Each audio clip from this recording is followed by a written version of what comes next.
You knew that this subtitle was going to get some people's attention. The global elite secret plan for the next financial crisis. Right. Now, what are you saying about the global elites? Are they doing certain things before this crisis as far as stockpiling cash, doing certain things with their trades? And are they doing this because they know better, or are they conspiring with each other? And what can we learn from what you know? Great. Well, I don't think it's a conspiracy in the sense that there's, a small group of Illuminati wearing hooded robes sitting around a mahogany table like a scene of Spectre from a James Bond movie. It doesn't work that way. But of course, you used to hang out with those Illuminati in Greenwich, Connecticut. We'll get to that later. That's another story. So, okay.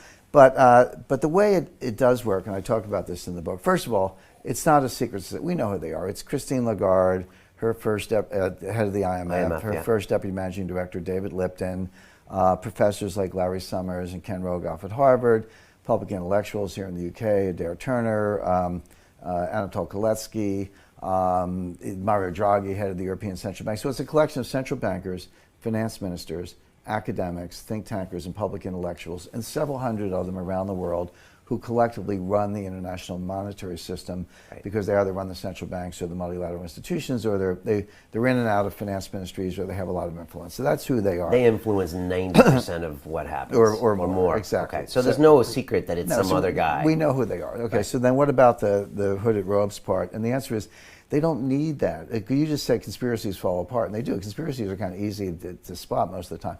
It's more the case that they're like-minded individuals. They don't need top-down organization because they all agree with each other. They all went to the same schools. They went to Oxford, Cambridge, MIT, Harvard, Chicago, Stanford, like 6 or 7 schools in the whole world. They all went to them.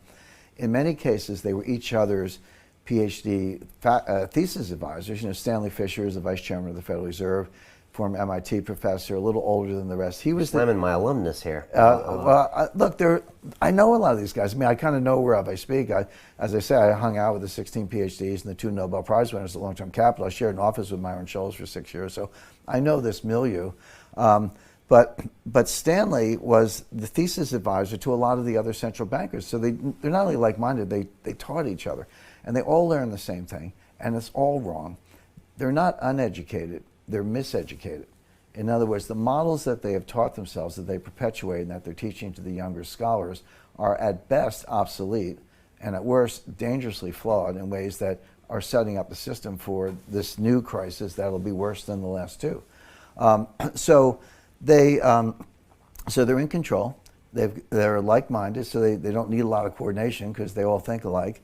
They've got badly flawed models. And they never see this coming. So are they trying to wreck the system? No, but they are wrecking the system through their own kind of ignorance and misapprehension of the statistical properties of risk.